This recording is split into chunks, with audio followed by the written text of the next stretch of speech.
Damn it. Only one seat left in the entire theater. It's in the back row. Why don't you nerds give somebody else a chance to see Avatar 20 times, huh? You're just mad because Avatar gives us hope and everything you love's been corrupted by time. Damn you, Spider-Man, one more day. Ooh, previews.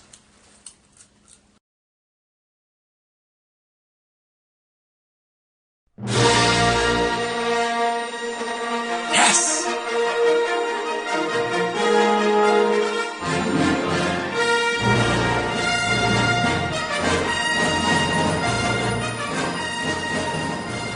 Sweet Yoda, no! It's the movie that defined a generation. Now Star Wars The Phantom Menace, the special edition, is in theaters for the next 10 months, with all the scenes the censors didn't want you to see. This blockade is perfectly regal. You like a fried rice egg roll while you wait? Are you an angel? Although I worship a religion with no identifiable deities, I still believe in angels for some reason and would like to know if you are one, even though neither myself nor anyone else in this franchise will ever mention them again. Those people gonna die? From laughter? Mine goes to a doctor says, Doctor, it hurts when I do this. And now, with 15% less Darth Maul. Oh, come on! He was the only cool thing in the entire movie! You know, there's an entire generation out there that's grown up thinking Star Wars sucks. But on today's comic book issues, I'm going to prove to you that Star Wars can still be cool with Dark Horse's ongoing series, Star Wars Legacy.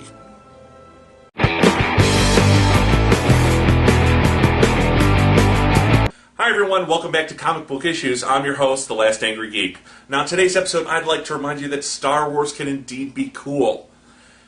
Whatever level of disappointment you may have felt towards the prequels, be it slightly to extremely, Star Wars can still be a lot of fun, and there's a plethora of choices in different medias to prove that, from video games like the Knights of the Old Republic and The Force Unleashed, to TV shows like The Clone Wars, or with my entry today, the Star Wars Legacy comic book series published by Dark Horse.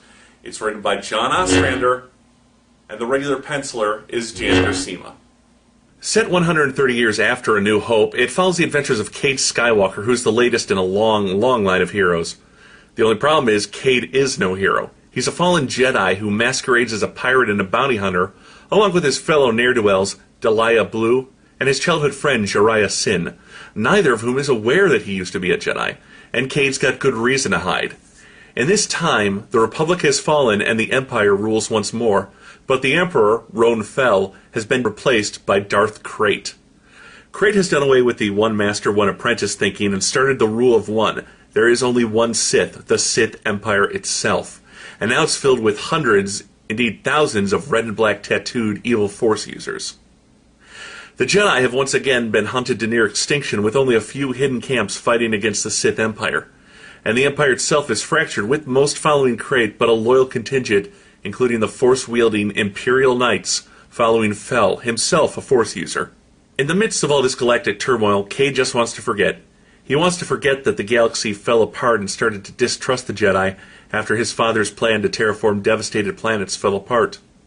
He wants to forget that the Sith hunted and murdered his friends and family. He wants to forget he was even a Jedi. The only problem is a certain blonde ghost who keeps following him around and demanding that he live up to his legacy. Cade's solution?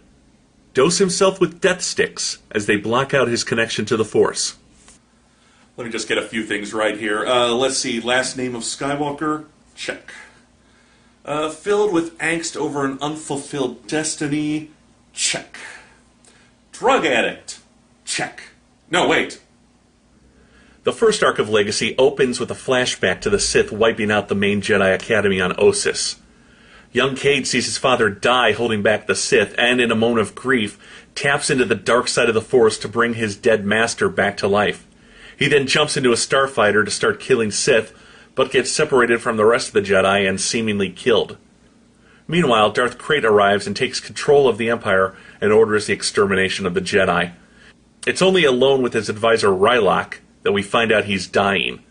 Krayt has an alien parasite that is killing him, but Krayt felt Cade's healing of his master And though he doesn't know who did it, he knows someone out there has the power to save his life. We then jump to the present day of Legacy, which is the future's future. Or since it's a long time ago, does that make it the present? I don't... Meanwhile, Cade and company crash a bar in pursuit of a criminal. It turns out some pirates found the young Cade in space, and he concealed his Jedi identity and joined them. Back in the present, he comes across a Jedi trying to get to safety. Cade captures him, knowing the Sith pay big time for live Jedi. At the same time, Crate unleashes femme fatale Darth Talon on the galaxy. She's hunting the Emperor Fell's daughter in an attempt to blackmail Fell to come out of hiding. Cade does turn the Jedi in and cashes out in death sticks. While stoned out, he's visited by his forebearer, Luke Skywalker, who tries to motivate the young slacker into turning his back on the dark side. But Cade exorcises Luke by threatening to blow his brains out, thus end the Skywalker line once and for all. Meanwhile, the Princess Fell runs into Cade's ship and buys him and his crew to take her to safety. But Cade recognizes her, and he decides he's going to sell her both to the Emperor and the Sith. They deliver the princess to her rendezvous, only to find the Jedi have come to collect her. Turns out the princess's handmaiden's brother is a Jedi, and along with Cade's former master Wolf, they've come to collect her in the hopes of forming an alliance with the Emperor Fell. It's at this point that Talon shows up, and even though his friends want to get out of there, the sight of his former allies being slaughtered by the Sith reawakens Cade's Force abilities, and he outs himself as an ex-Jedi using his Force powers. Before anyone has time to react, the pirates, princess, and Jedi all escape onto Cade's ship, but Crate's spies already know where they're heading. Forced onto a planet for repairs, Cade lets his former master know in no uncertain terms he's not interested in becoming a Jedi again. Just as they're getting ready to leave, both the Sith and Imperial Knights show up to collect the princess. The Sith kill the princess, and the slaughter is enough for Cade to reclaim a lightsaber for the first time in years.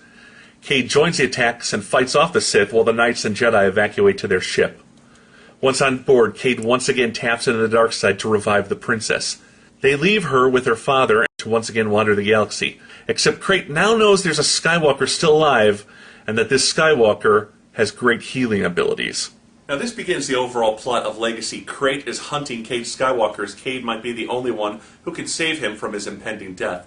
And in the background, galactic politics is still playing out as the remnants of the Empire that are still loyal to Emperor Fell, the Jedi Order, which is now reduced to maybe less than 100 people, and the Republic, which is down to a few battle fleets under command of an admiral, are all struggling to form alliances and survive under the weight of the Sith Empire. Now, if there is one overall theme to this book, I'd say it's secrets. Every character has secrets, not just Cade Skywalker. I'm not usually shy about giving out spoilers, but I'm not going to say anything that would ruin this book for anyone, and I'd ask that any posters in the forums or comment boards, please keep your mouths shut, because I don't want you to ruin any of the wonderful surprises in this book for anyone who hasn't read it.